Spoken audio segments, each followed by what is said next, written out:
Hello, my friends, and welcome to The Simple Sober Life. I am Joshua, and thank you so much for joining me today. It's Sunday, and it is an absolutely gorgeous day.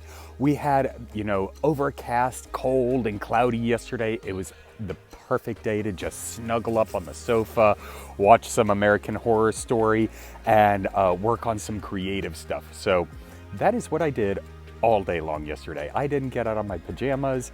It was wonderful. And this morning, we're about ready to head off to church. I was kind of toying with the idea of not going because I've got so many little projects that I'm working on that I didn't really want to take time to put that aside and do something else. But then I kind of stopped and thought about it. I'm like, you know what? I was kind of creatively and mentally drained last night because thoughts were just pouring out of me. And I don't know if you've ever done ecstasy, but it's kind of like that. You know, you get that high and you're going strong and you're really pumping it up. And then the next day you feel like hammered dog crap. So that's kind of where my mind is right now. It's kind of mushy. I was working on the script for that first creative video that I'm going to be putting out. But I'm like, you know what? I need a mental break. I need to focus on something different and then come back to it because I have absolutely no thoughts in my head about what blog posts I'm going to be posting, and it's due tomorrow. The script is going well because I have an outline, but whatever. It's a creative block. Anyway, I think what I've decided to do is I am going to postpone filming any of that series today. And the reason for that is, well, there's a couple of different reasons, but I was looking in the mirror and my hair looks like poop. Look at this. I need a haircut pretty bad. And so, I've got these wispies that just won't do anything. And I know it sounds superficial. I know it sounds arrogant, but, I really want to come across as a professional, and I want to, put my best foot forward. And it's not only the hair, but that is a big part of it. But also, I want to make sure to go back through my talking points and my thoughts and everything and organize it all out. And I'd really like to create scripts for each of the videos. I'm not even sure how many videos there are going to be at this point. And so a lot of times, and what I've found that I do in the past is, I'll get an idea and I'll immediately jump into action. Without any planning, without any preparation, just kind of jump in feet first. And then eventually, after going with that one thought, I kind of lose steam and interest, and then it just kind of fizzles out. And I don't want that to happen with this series.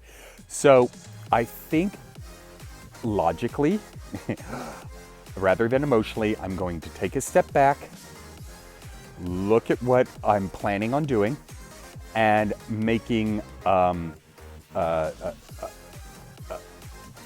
logical and thought-forward movements on this. This is different for me. Normally, I'm all action, think later, but I'm going to try the reverse and see. Hopefully, that will go. Hopefully, it'll go the way I have it in my head, at least the outline of it. But I'm going to head off to church. I'm hoping that I get a blog topic out of it. I know every time I go, I've got my phone on me, and if something pops in my head while they're giving sermons or Sunday school, then I'll jot it down in my Trello app. And if you haven't used Trello, if you've got a lot of different things going on, it's a fantastic app. I don't get any money for saying that or anything, but and it's free. It's basically a content management system where you can have different projects. You can assign it to other people. Of course, with this, everything's assigned to me. You can choose due dates. You can communicate back and forth with each other. So it's a fantastic app, and as thoughts pop in my head about different blog topics, different video topics, and things like that, I'll jot them down. And then I've created different lists so that I know what are possible topics, what topics are coming up, and what topics I've already done. So it's a great way to help me stay organized. If you have a little bit of disorganization in your life, you might want to give it a try. But I hope you're having a fantastic Sunday morning. I'm so excited about today. I think it's supposed to be in the mid 70s or something, so it should be absolutely gorgeous out. Maybe I'll hop on the old hog and take it for a ride. We'll see. But have a great morning, my friends. I'm sure I'll pop back in. Maybe I'll have a topic. And I will talk to you soon. Take care. Bye. So I was sitting in church and I was thinking about my hair. And I know, not quite exactly where my focus should have been, but it's been bothering me that I was creating an excuse not to do those videos today based on my hair. And that's kind of where my focus went. There are other reasons why I've chosen not to do the videos today, but to say that, I don't know, it really made me feel kind of egotistical and arrogant. So, and actually, like I was procrastinating and putting this off. So what I'm going to do is I'm going to actually take action, and I'm going to go and get a haircut today, so that when I am ready to do the videos, then I'll be ready to do the videos. Now I'm on a little break. We have about a 15-minute break between Sunday school and church. And my brother-in-law, Brian, actually led the Sunday school service, and he always does a fantastic job. I always like when he gets up there, you can tell that he's really passionate about it. And he was and the topic of the service, or of the Sunday school, was part of it was appreciating your elders, and appreciating the other people around you, like your brothers, your sisters, your mothers, your fathers, and then respect to widows and things like that. And one thing that kind of struck me that Brian had said was about keeping an open mind. We go into and he was relating it to the elderly, kind of respecting them and cherishing the knowledge and the experiences that they have been with. And a lot of us younger people, and maybe this has been the way it has been for generations, but we don't really have a lot of respect, especially in this culture, for the people who have been through so much. And it just kind of got me thinking about keeping an open mind. And when I was a teenager, my parents would tell me something, and I would literally go into the conversation like, "Ugh, you're stupid. You don't know anything. This is how the world is now. This is my perspective. You can't change it. Blah blah blah blah blah blah blah." And now that I've kind of matured, and I've got a couple of years on me, I am actually able to look back on those conversations that we had and actually see a different perspective of it. I can actually see, what they were going through with having to pay bills. And I don't have any kids of my own, but, talking to, someone younger than me, can sometimes be like banging your head up against a brick wall. Maybe there's a reason that we mature and we age and things like that, but it kind of got me to thinking about, keeping an open mind. And I generally try to do that now, keep an open mind about different things in my life, whether it be business or spirituality or, relationships, my health, seeking advice and getting information from people who have actually gone through the things that I'm looking to go through, or I am going through, and actually following some guidance. So there is great value in actually listening to people who have more experience than you, but also keeping an open mind for different perspectives, you know, taking a situation and actually being able to see it from different points of view. So that's what I'm getting out of the message right now. I'm gonna go get that haircut. I've decided. I'm gonna go get that haircut so that I am ready and I don't create stupid excuses and procrastinate, because I am one to do that, and I am trying to make that change in my life. So I hope you're having a great day, and I'll check back in a bit. Take care.